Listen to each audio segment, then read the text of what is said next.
Margaret Killjoy, how are you? Good to see you. I'm good. There's a heat dome over my house, but other than that, I'm okay.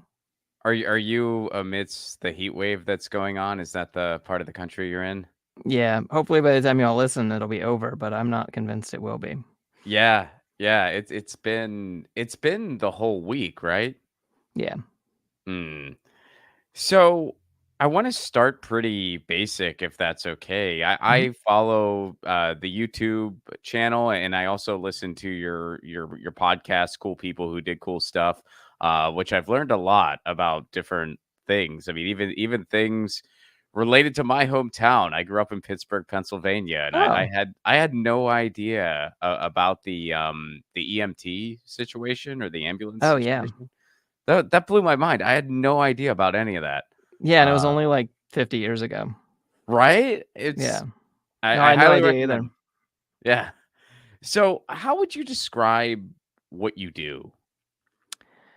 I I think at like the core of it, I see myself as a writer. I write fiction and I write nonfiction. I write essays, and I've been doing podcasting for a while. And some of my podcasts are a little bit more, interview based. And I run a community preparedness podcast called "Live Like the World Is Dying."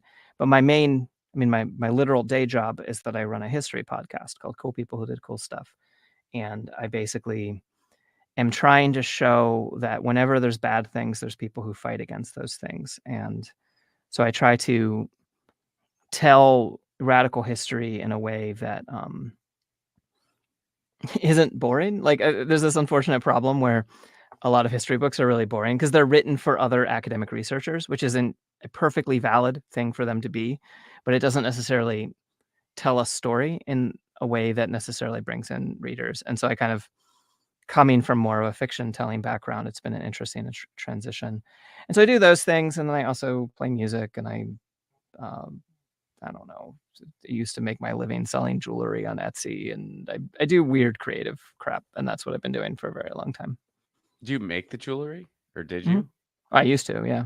I was actually just complaining to my friend today about how I haven't made jewelry in years and how I kind of miss it, but there's only so much time in the day. So, I want to talk about anarchism. What does that Mhm. mean to you? Do you still identify as an anarchist? Yeah. Yeah, I identify as an anarchist. I have since 2002. Unlike most people, I have like a date, February 2nd, 2002. I went to a demonstration in New York City, and I was really impressed with the anarchists. I went up to someone and I said, who was wearing all black and a mask, and I said, what's anarchism? And he said to me, well, we hate both capitalism and the state. And that kind of blew my mind on its own anyway, because I came up, I grew up like tail end of the Cold War and stuff like that, right? And so I had always been presented that you either have communism or capitalism; those are your only options. And I felt really lackluster about any of the options that were presented to me prior to that. And I said, well, what are you going to do about it? And he said, well, we're going to build up alternative institutions while attacking the ones that are destroying the world. And I was like, oh, do you have an extra black mask? And he was like, yeah, I need an extra black mask. And he gave it to me. And I was like, I'm an anarchist now. And my politics have deepened and developed from then. And I certainly don't think there's a dress code to anarchism. I was already a goth, so I continue to be a goth, right? But that doesn't have anything, subculture and anarchism are entirely separate. Now I understand anarchism to be a social movement and or ideology or sort of anti-ideology that has been part of anti-capitalism since the beginning of capitalism. Basically, the development of socialism that happened a lot in the mid 19th century. That was a response to the growth of capitalism. A lot of the earliest socialists were anarchists, and prior to the 1917 uh, coup by the Bolsheviks against all the other pluralistic anti-capitalist groups, from my perspective, um, anarchism was a very not necessarily predominant, but a very dominant strain of socialism, and a very common and popular method with which to attack the capitalist institutions that were immiserating people. And so I see myself in that lineage, and I'm proud to do so. But I also, at the end of the day, one of the things that I care about is that anarchists have historically cared about pluralistic revolution, where we're not trying to make everyone else be us. You know, we're simply trying to make other people not tell us that we have to be Bolsheviks or whatever. I have this unfortunate problem because I do a history podcast for a living. I now kind of live in the past a little bit. And for the first like 10, 15 years I was an anarchist, I would have hated that because absolutely it was a set of practices built around direct action and solidarity and mutual aid. Those are the jargon words that we'll maybe throw around the most. Direct action being if there's a problem, you directly address it. You do not wait for an intermediary. You don't go beg politicians to fix a problem. You gather up as many people as necessary. You build mass actions as we need to, and directly confront the forces that are destroying the world. And then solidarity is more about how we can all be different, right? We don't have to all be the same. We can still hold on to cultural identifiers and things like that that make us distinct. But then what we have to do is have solidarity across different cultural norms and different methods of doing things. And then mutual aid is kind of what we hope to build society on. And mutual aid, has been used by a lot of different people as jargon or slogan or very useful practice. But it's basically we take care of each other, and we take care of each other in a horizontal way as compared to a top down, like doling out, everyone gets one slice of bread. But instead it's like we all get together and share, but no one's forcing it. No one's, making us do that or whatever. So yeah, I'm still an anarchist. I get more and more of an anarchist as the time goes on, although it tempers. I'm no longer as like, to hell with you, you're not an anarchist, you're trash, or whatever. I don't know. I never said that, but I see why people make different compromises as I get older and things like that. But more and more at the end of the day, everything I see in my life reminds me that probably I'm in charge of myself, and probably that means that I should be as responsible as possible, and responsible interdependently with other people. So, given your answer, what is kind of your assessment on ANCAPs and stuff like that? Mm. Um, I don't know y'all's usual audience. I would not. Okay, I'm a big tent anarchist in that I believe a lot of different types of anarchism are valid. I do not believe anarcho-capitalism is particularly related to anarchism, and I am bitter that they use that word. There was a conscious effort. Oh, I can't remember who has the quote off the top of my head. There was a conscious effort in the early 20th century to take the word libertarian. The word libertarian meant anarchist in a lot of parts of the world. It still does, because we were attempting to distinguish ourselves from authoritarian socialism, like the more Marxist strain that developed into Lenin and Stalin and things like that.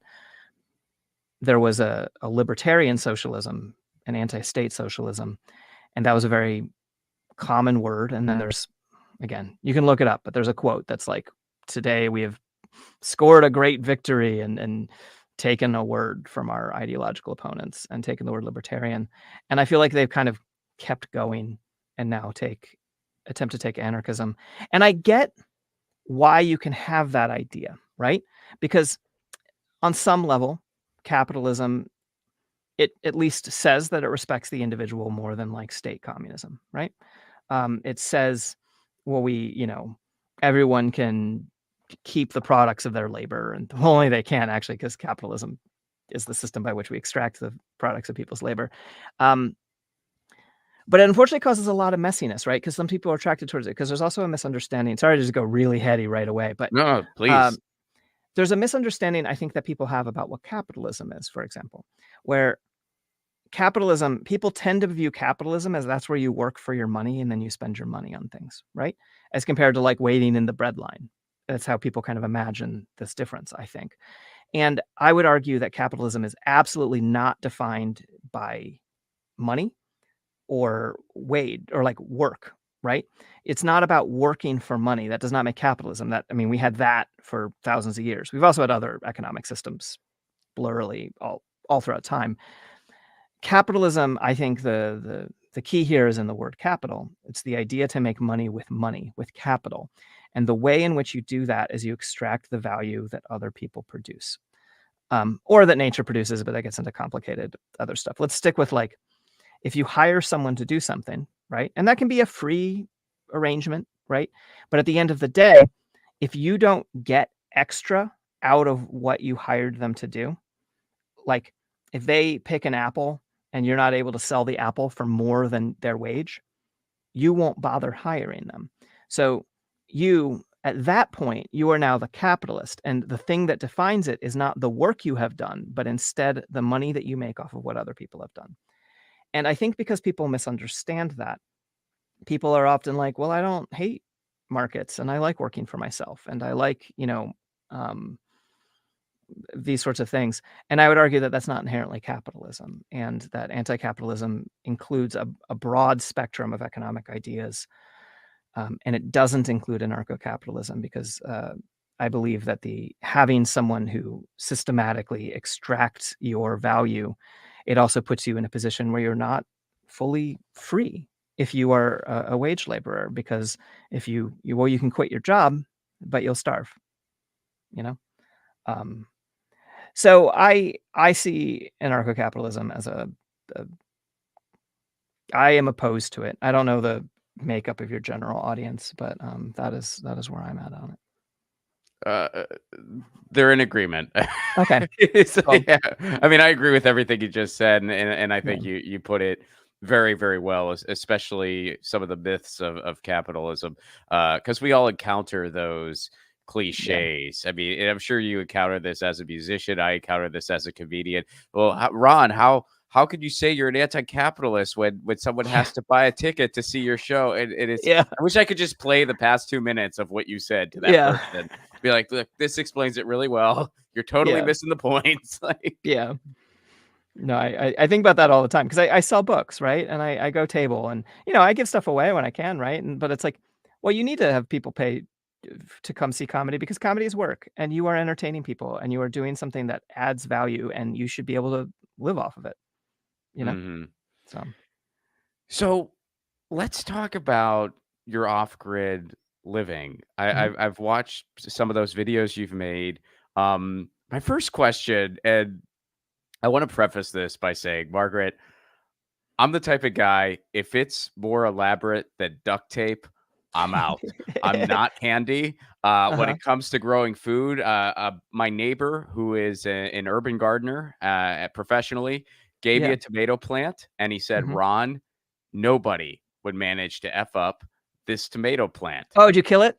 I killed it. I got 0. Congratulations. I got Yeah. nothing. I don't have a Yeah. green thumb to save my life. Yeah. So that's the preface for this next question. But how did you learn all of these skills? You Hmm. know about plumbing, you know about like you have some electrician skills. Mhm. Uh, how do you do all this? You make jewelry. I didn't know that about you. And so where did you kind of pick up all these skills? Okay, so to preface it, I currently don't live off grid. I do live rurally, and I still use a lot of those same skills. Actually, I just came in from working in my garage on building shelves for my pantry that I've suddenly changed how I designed, and I'm working on engineering a weird system where cans roll in my pantry and whatever. Um, but I did live for years off grid. I didn't start off with any of those skills. I like, I had the tiniest bit of it, right? My dad's very handy. Some of my earliest memories are him putting a handsaw in my hand and me cutting a 2x4 while he built a playhouse in the backyard. So I did have, shout out to my dad who taught me a lot of these things. He used to be a professional welder, and now he just does wood carving of strange abstract things in his retirement. And but I learned it because I kind of had to. I moved out to this off-grid land project. I had been living in a van forever. Actually, the first woodworking project I did was I built out my van because I'd been living in it for years, and not out of a cool romantic tiny house thing. I didn't have any money. I was a full-time activist and I was trying to make a living as a writer, and that is hard to break into.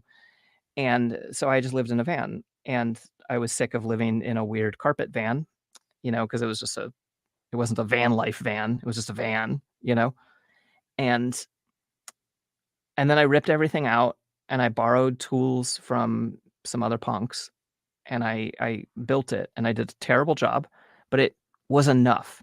And one of the things that's cool about a lot of handiwork stuff, there's a level where you can be professional at something, and then there's a level where you can do something that's good enough for you. And they're vastly different. I didn't know about how to stain things before you assemble them, right? So there's like weird stain marks everywhere and little spots I missed and things like that. And the screws weren't flush, and there's like a lot of things that like slowly would break and I'd have to fix them.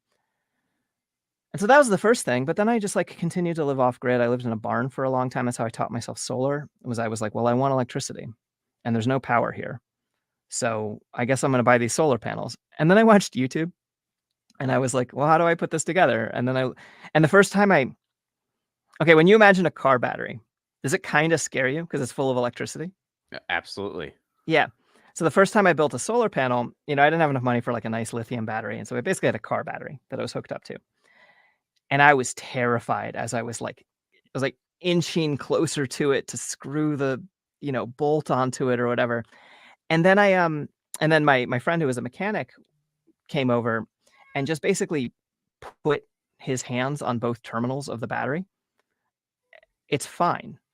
You have to really try for a 12-volt battery to hurt you. And that includes giant 12-volt batteries, like car batteries or larger. I had an industrial solar battery for a while that was a repurposed battery that had been like by the side of the road for a road sign, the kind that has a solar panel on it. And you can't hurt yourself with it. Whoever's listening, I'm sure you can find out a way to hurt yourself with it. But it's not electricity. Like even if you drop your wrench between the two poles, it's not that the electricity will then hurt you. It's that it'll heat up so much that it'll hurt you. And so a lot of it is less scary. Okay, there's some stuff that's scary. Don't mess with the table saw until you know what you're doing. That one's scary. And then I wanted to build a cabin. So I went out and I built a cabin and I didn't know what I was doing. And I made all kinds of mistakes. And the house lasted the 3 years that I lived in it. And it probably still exists. Someone bought that property. And, I don't know what happened to it. I hope it's not an Airbnb now, but it might be. And, and I just built it. And I had friends around, right? I lived on this off-grid property. And so the other people were much better at building. And I'm the idiot who doesn't know anything. And I'm like, how does the circular saw work or whatever, And I just slowly learned. And then if you build an A-frame, which is a really easy house to build, it's an incredibly hard house to put furniture in because you have to hand make every piece of furniture because it's not straight, right? There's no straight wall to put anything up against. Besides the front and back wall, but usually that's a door and a window. And so, yeah, I just taught myself slowly. And the same, actually, I'm doing the same with gardening right now. Where I lived off grid before, I was in the woods and I didn't have a good garden spot. And now I have a pretty good garden spot, but I've been avoiding it because I think to myself, I kill every plant I touch, right? And the first year I killed some plants and I also harvested some lettuce, and then some cherry tomatoes actually also. And then last year I had a ton of basil and everything else died. And this year it's a little bit better. And by next year, I think I'm going to be growing a bunch of vegetables. I believe in you, is what I'm saying. You just have to kill a lot of plants on the way. All right. I just got to. I mean, I'm already, I think, 4 and counting. So, but yeah, I'm not going to give up. So you talk about in your video how off-grid living is not kind of a long-term solution for everyone, and I really appreciated the way you explained it. But could you kind of dive into that a little bit? Yeah. Okay. So there's this thing that for example, when I was talking about living in a van, people are like, "Oh, I wish I lived in a van." No, you don't. You don't wish you lived in a van. You might wish you lived in a van, but if you lived in a van, you'd be like, "Oh, I miss my apartment," right? There's a reason we have, and there are exceptions to this. Some people will be happier in a tiny home, but overall, there's a reason that people have developed these things, and we've done so unsustainably. There's some serious problems, like the fact that I'm in this horrible heat dome right now is directly related to the way we as a human species have solved, or Western civilization have solved some problems over the past couple hundred years. But being able to wash your clothes every day, or change clothes every day, if you live in an incredibly humid area, for example, I lived in the South when this was happening, it makes an incredible difference to your health long-term, right? Most people could probably survive a year or two where they're just like, whatever, I'm just sweaty and wear the same shirt every day, And then eventually it's your body's not going to put up with it anymore. And I think that carries across a lot of different aspects of life. Everything is work when you live off grid. Everything you want to do. when the pandemic started, because I built my off-grid cabin before the pandemic and moved into it about 6 months before the pandemic. And for me, it was just a bedroom. I had an office in town that I did most of my writing and running my Etsy shop and my Patreon, where I would send out zines and things, you know. But I would come home at night to this beautiful cabin in the woods and go to sleep. And so that is fine. But that's not truly off-grid living, because I'm entirely dependent upon the grid and I just drive 20 minutes into town every day, right? And then the pandemic happened and we didn't know what was happening, and I stayed in my cabin. And then all of a sudden my cabin had to be my everything instead of my bedroom. So I'm in this 12 by 12 space. And at the start of it, I had no solar. I had some of those skills. I had built the solar in the previous, the barn I'd been living in. And I like went through one by one, and I taught myself enough plumbing to start getting water into a sink in my house. And I started, and it was, I didn't have hot water. By the end, I had hot water on a shower on my porch that was heated by a propane tank. And I just had to like kind of painstakingly learn one thing after the other. And then everything would break, because I'm not an everything expert. I am a jack of all trades. And so the first 3 times you build a plumbing system, you're going to mess it up, and it'll work for a little while. So you'll think you have succeeded, and then it'll fail, and then you'll be really frustrated. I filled my house with propane once because I had been building this. I took a camp stove, a propane camp stove, and hosed it up to a propane tank that was outside. I was smart enough to put my propane tank outside. But it turns out that camp stove wasn't rated to have constant pressure on it. And so one day I'm just sitting there, and all of a sudden my cabin started filling with propane, and I had to flee the house. And I didn't know enough about propane to know how to safely deal with this, right? So I threw on a gas mask, I put a fan in the door, and then I hid in this 40-degree rain. I hid in my little tent of a shed that was next to my cabin, and called my friends, who then talked me through it, and they knew about propane, and they were like, "Hey, you're okay. You can go back into your house in a little bit. It's not going to blow up. It's not safe. You got to wait." And then 3 stoves later, I had a working stove.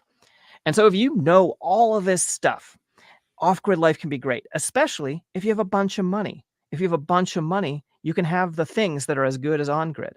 But so many people, one by one, would move out to this land project I lived on, and they'd stick around for a year or two, and then they would leave, and they would come out idealistically thinking about, oh, off-grid life is so great. And I would be like, hey, do you want help setting up solar and a shower? And they'd be like, no, I don't need any of that, but you do. Or rather, we're all spoiled and we like having those things. So I don't know. But there is still something beautiful and romantic about it. I lay in bed sometimes and I'm like, I wish I was sleeping in my van, because it's simpler. Because I'm like, when I lived in my van, I wasn't worried about, I don't know, did I put all my dishes away, or like, how am I going to deal with the mold problem in the basement I go into every now and then? Or, I think simple life is great. I just think that simple life on grid. And then in terms of the actual solution societally, we tend to think about off-grid life as better, right? Oh, you're using less stuff. And that is on some level true. But take power as a microcosm of the problems that we have. If everyone has to generate their own power and store it, that's actually really inefficient. And storage in particular of power is very complicated. Batteries are economically, ecologically, and human rightsly expensive to make, and they don't last forever. There's no battery that there's weird certain kinds of salt batteries and things that we've come up with that don't degrade, but they are not efficient enough to run anything that we do. And people are working on solutions like this. Like there's kind of a neat one, right? Where if you take your electricity, because it's like, well, we have electricity when the sun's out, if you have solar, but you have to put it somewhere. And so if all of the grid that we all live on was solar, we'd be kind of screwed, And so, and there's like interesting solutions where people are like, well, what if we use the power when we have it to move a whole lot of water up into a tower? And then once the sun goes down, we let that water come back out, and all that stored energy can power turbines and do stuff. So people are like working on this, but overall, you're not going to want to do that at a home level. And we actually can live lighter on the land and lighter on the earth in higher density. And I love living in nature, and so I hate admitting this, but city life in many ways is more ecologically sustainable than, everyone having 5 acres and reproducing every single element of life. Like where I live, probably everyone needs a table saw. Probably we shouldn't live in a world where everybody needs a table saw, And now if we were all like we lived in a more communal lifestyle or whatever, not necessarily like everyone's up in your business, but if it was like everyone on my street could have 2 table saws if we were all just friends, but I only use my table saw every like 3rd day, you know? Well, is there a happy in between? Ooh. I think that we could find out ways, because it's more like that there isn't an answer that is currently available, but we Mhm. could develop answers, and people are working on developing answers. And it's kind of ironic because, like, the suburbs, for example, are sort of the worst of both worlds right now because they are, um, you still have to deal with, like, your neighbors and noise, and then you have to deal with an HOA, and, like, so you don't have, like, the freedom of rural life, but you don't have the, like, community-ness of city life, and it's like this, like, atomized society. But the concept of the suburbs, it's actually kind of a nice population density. And, if you're like, and there are some places where it's like, well, everyone has their little single family home, but then they get together and have their like block party all the time and everyone knows each other. And there's actually some city living, I think, actually, that does this really well, of where people have block parties and things and build community. Um, so and then it's just like some of it's also gonna be personal preference. There's never a, like, everyone should live in high-rise buildings, you know? I would die probably if that was what was my future forever. No, that's not true. I would figure it out, I would adapt, but I very much like that there's more birds than people where I live, but I'm a weird hermit. What made you I feel like maybe you kind of answered this, but I wanted to Mm, address it specifically. In your videos, you brought up the struggles of off-grid life, but then you also mhm. brought up the things you liked about it. But what exactly motivated you to go do it, to say yes to it? So, I actually kind of went the opposite way of most people. I mean, besides I grew up in the suburbs. I grew up middle class in the suburbs, and then I dropped out of college because I wanted to overthrow the government and hop freight trains, and, it was the style at the time, and I wasn't very good at either of those things, or I didn't s but I did hop some trains and I did protest some things, but I didn't overthrow the government, as people are probably aware, and maybe in an alternate timeline. Maybe everything's worse there, who knows? Revolution doesn't have the best track record, even It's though I think they keep possible, trying. but Yeah. yeah.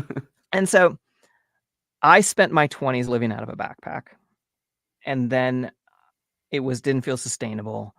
I got my shit together. I got a minivan. I then got a regular van, and then that wasn't sustainable. So for a brief moment, I like lived rurally on grid, but that house fell through and I moved on to this off-grid project. And so it was mostly stepping up. I think that people like tiny homes when they used to live in vans. And I think people like vans when they used to live out of a backpack and on rooftops, you know? So, and whether or not I would go backwards now, I mean, I would if I had to, you know? Um, but I don't really want to, you know? The thing I would want to do now is live on grid and rurally and then slowly have more and more intentional community around me where I live, you know? Um, but I guess in subways, I guess the thing that brought me into it then, the honest answer is, subculture and community. There was like a rural punk subculture of people who build shacks and tiny houses and build out their trailers and park them in tall grass somewhere and get sad about ticks, and it's actually kind of a nice way to live. I complain about it, right? Because I get tired of people romanticizing it super hard, but I do like it more than, and I do think it is more fulfilling than, atomized, you know, office space jobs life, I didn't want that. I grew up in the '90s and I was like looking at, Office Space came out when I was in high school probably, and I like had an office job, when I was in high school. I like fixed computers, and I was like, I don't want to become this. I want something more interesting. So I guess I had that same kind of middle class dropout instinct that so many people have, where they're like, I want adventure, and then adventure's hard, and then I was like, I want a little comfort. Is the world dying? Okay, it's always dying and it's always being reborn, but we are currently in a stage where that is a little more dramatic than usual. It's actually currently, we're not like at a mass human death in the way that many people have experienced in the past. The 1940s in Europe, and in China, the 1940s. Uh, you know, Black Plague, a million other plagues, the genocide of indigenous people in North America. There's been like worse times to be a human that is alive, right? Where social worlds have ended. I don't know that humans have been alive during this level of ecological crisis, because we did it, you know. But the Earth has had worse ecological crises in the past. They've caused mass die-offs and fundamentally changed everything about our ecosphere. I do believe that that is our future. Um, I I try not to tell people the sky is falling, you know, but it certainly might be.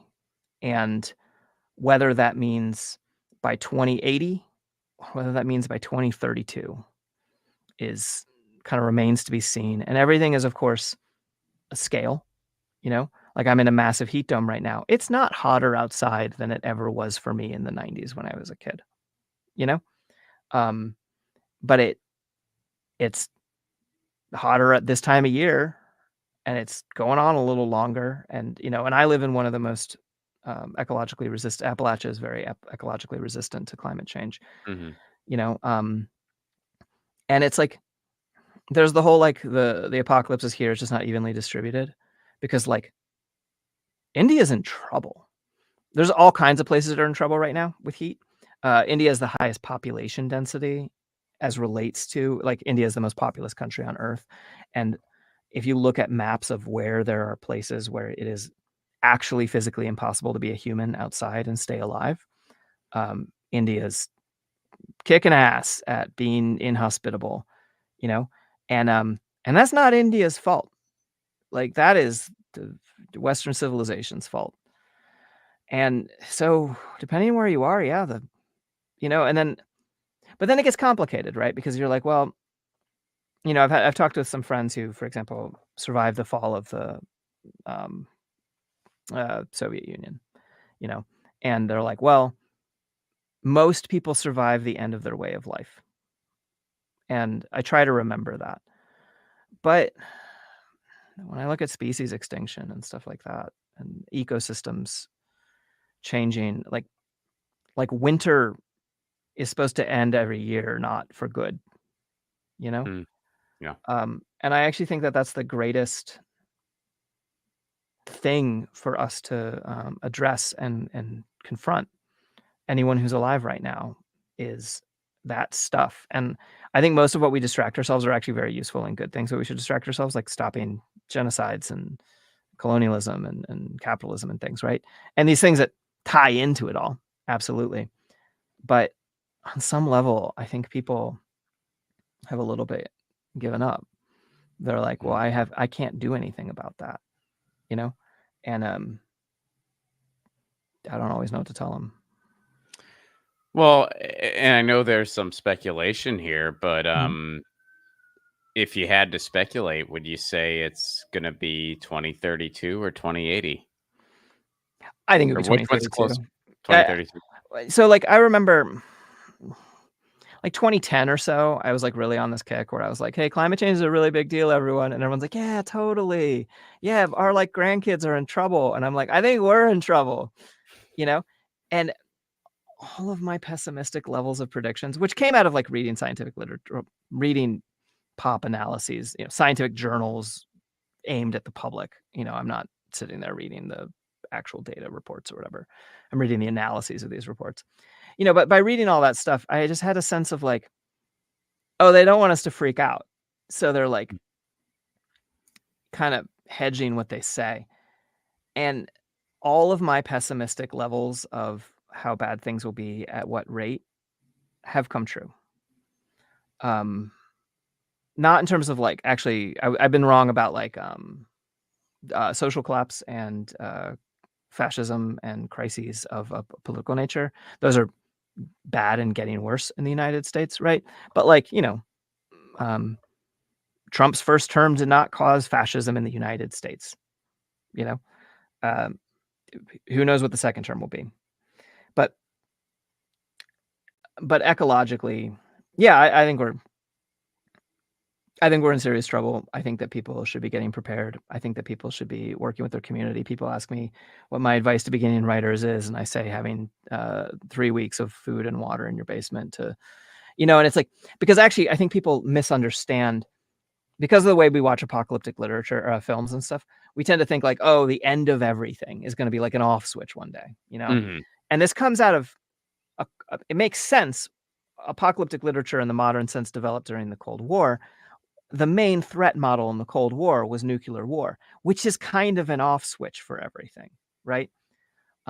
What we're experiencing now is what I think will keep happening, which is that natural disasters are going to get worse and worse, and that our infrastructure is going to, in some ways, we'll build up parts of it to be more resilient, but overall, I don't have a lot of faith in us, and especially here in the United States. And crises will continue to deepen and become more common.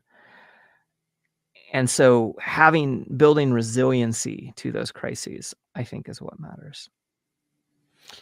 What about adaptation? Do you think that's gonna play a role? Like us evolving to be better at heat, or you mean like us figuring out how to like grow more food underground and A little bit of everything, like just different ways of adaptation, like ways of utilizing everything from technology, which I'm not Yeah. implying technology is going to just bail us out like some people think, but I think it has a seat at the table. Totally. Also, just restructuring the way we do things. I mean, is Yeah.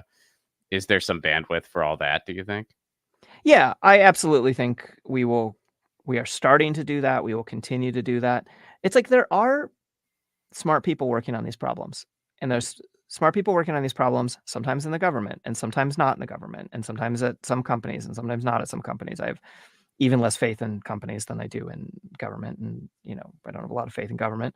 But I do have faith in it's like I have a friend who works at OSHA, right? And and I'm not like, oh, you're the government, you're bad. And like, no, you work on workplace safety, and like she's an expert about workplace safety. And I have another friend who's like in kind of academic worlds working on some level of like agricultural resiliency to climate change, and is like studies what methods of feeding large populations cause the most ecological damage, right? And like, I have a lot of faith in her. I think that she does incredibly important work. She can't do it alone. She doesn't do it alone. We are starting to put more energy and money into looking at different types of solutions. I think, and I could be wrong, I think we would essentially need to have some kind of revolution in order for actual changes to be able to go through. I don't think that capitalism will solve these problems in a way that helps anyone but like the Elon Musks of the world and the people closest to them, because there's no profit motive in it at the end of the day, And so I think under capitalism, we're going to see more and more. Some people live in adapted areas where, I mean, even stuff like, for example, like if you replace concrete with trees in cities, the temperature goes down like 5 to 10 degrees in that city, you know? And people know this, and they study this, and they work on policy plans about how to try and make those changes happen. And sometimes they start happening. You have some places in the world, I think Australia, it's been a while since I read this, where you can't build new buildings that don't include rainwater collection, you Hmm. know? And so there are ways that people are starting to say, what does resilient infrastructure look like? How do we build it? How do we live in a hotter world successfully? And it could be that we eke it through with the current system, the kind of thing people have been wrong about a lot in history. I just finished researching George Orwell for my podcast, and during World War II, he was part of the Home Guard. He was too sick to fight in the front, and so he was part of the Home Guard in case England got invaded by the Nazis. And he and several other socialists wanted to turn the Home Guard into a socialist army to overthrow capitalism, but kind of in this like democratic socialist way where it wasn't necessarily like, running up on the whatever they had instead of a White House with guns. And he claimed we need to beat Hitler in order to have socialism, and we also need to have socialism in order to beat Hitler. He was clearly wrong. They did successfully, like capitalist imperialist Britain did successfully pull it out and stop Hitler, So I try not to be, I think, one of the other problems about all this like sky is falling stuff is a really good place for grifters, right? Because everyone's kind of afraid. And so you get people more afraid and then you sell them a solution. And that solution can be buy buckets of beans and rice from me, or that solution can be sign up to my ideological position and go be cannon fodder in the revolution that I tell you we need. And we are watching this happen on the right wing. We're watching, and I think we'll see it more and more. I'm worried about the like flip where the author Neil Stevenson wrote about it, and he has a word for it, and I can't remember what it is, where there's going to be a point where the right wing suddenly believes in climate change and uses it to install more fascist things, right? And there's going to be a tipping point where that happens, and I think that's probably true. I don't know. I'm completely off what you were saying. Go ahead. Yeah. No, I mean, well, eco-fash has been around in various capacities throughout history. So, I don't think that's an unrealistic notion at all. Yeah. It's another reason to stay up at night now. I know. I'm glad everyone's paying attention to Project 2025, but there was the recent John Oliver episode about Project 2025 and like all the like fascist stuff that Trump will probably try and do with his next term, And I'm like, I kind of knew a lot of that stuff, and I'm like, oh, I didn't need another reason to stay up at night. Cool. Do you think he's going to win? Yeah. I think I could be wrong. It's the kind of, again, it's the kind of thing that everyone's always wrong about. But well, it's also I think so unless early. One of them dies a natural death between now and the election, which could happen, they're both old as shit. But it'd have to be a natural death. If someone like killed one of them, then probably the far right will cut in. Yeah, I mean, I just think in the times we're living in, especially electorally, it's almost pointless to make a prediction until mid-September, really. Yeah, totally. I mean, I think if the election happened right now, as of the recording of this, which is June, as we're recording this, I do think Trump would win. But mid-September, I don't know. No, you're right, because it's like,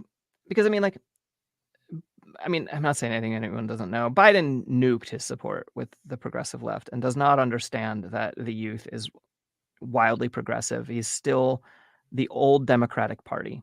The young Democrats and liberals are far more progressive, tend to be critical of capitalism. But like at the end of the day, it's like Biden's still living in the like, yes, liberal. That means the capitalist party, and like, and his support for the genocide in Gaza is just like probably cost him the election. But maybe like once the media cycle, I'm proud of the like at least the social media cycle not really moving on from the genocide.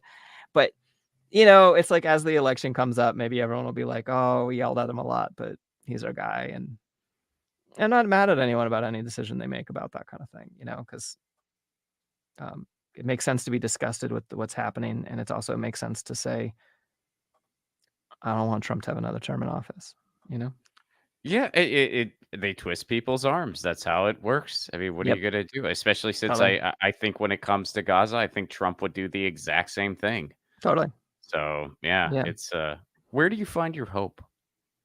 Where do I find my hope? Mostly in people. I actually I find it in a couple places. I find it in people. I find it in community. I find it in mutual aid. I find it at like the beginning of COVID, where mutual aid just blew up across the country because people were like, oh, the government isn't taking care of us. What does it look like to take care of each other? And Every time I read about in history, like when you have collapse, you have people getting together and working together. And there's this concept in disaster studies called elite panic, which is basically the sort of academic word for the people who actually freak out and do horrible things during crisis are actually the elites, the rich, the people who have something to lose, the people who had political power who want to hold on to it. You can look at this like really easily in Katrina, where like by and large, most affected communities got together to take care of each other.